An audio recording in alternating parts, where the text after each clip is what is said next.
외국인이 느끼는 서울의 대표 경관은 무엇일까요? 우리나라 총 주택의 65%가 아파트입니다. 그래서 그런지 우리나라를 찾는 외국인들은 서울의 대표 경관으로 아파트를 꼽습니다. 그러고 보면 서울에 아파트가 없는 동네는 없는 것 같습니다. 지난 파리 올림픽을 시청하면서 에펠탑 주위에 고층 아파트 단지가 없다는 것을 발견하셨는지요? 그런데 서울은 어쩌다가 아파트가 대표 경관이 되었을까요? 이 시간에는 아파트가 계속 늘어나는 3가지 이유를 알아보겠습니다.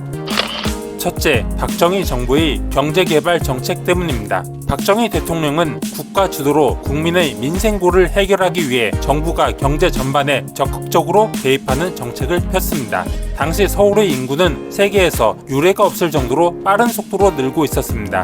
1960년에 245만 명이었는데 1970년에는 553만 명, 1980년에는 836만 명. 사람은 서울로 보내고 말은 제주도로 보내라는 말이 있듯이 시골에 살던 사람들이 갖은 이유로 서울에 모여들었습니다. 그러나 한정된 서울시에 그 많은 인구를 수용할 수 없었습니다. 그래서 정부는 대량의 주택을 빠른 속도로 공급하기 위한 방법으로 아파트만한 것이 없다고 판단했습니다. 빨리 많이 짓는 것이 목표였기 때문에 도시 미관을 생각할 수 없었습니다. 아파트를 짓는 건설사는 달라도 공장에서 찍어낸 듯한 성냥갑처럼 똑같은 아파트가 세워졌습니다. 둘째, 생활은 편리하고 집값이 계속 올랐기 때문입니다. 아파트는 온수, 난방, 방범 등 현대적인 시설을 갖추었고 주차장도 있어서 생활하기에 편리합니다.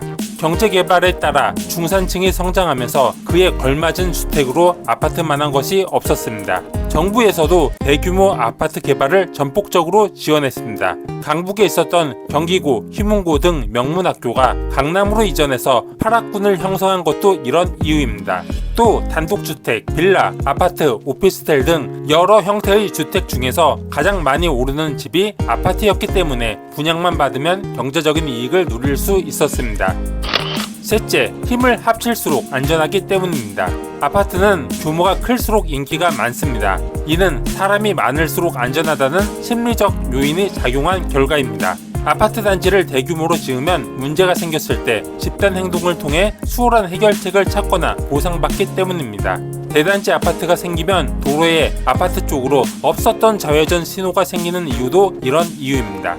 이상 링이었습니다. 다음 시간에는 파리에 고층 빌딩이 없는 이유에 관해 알아보겠습니다.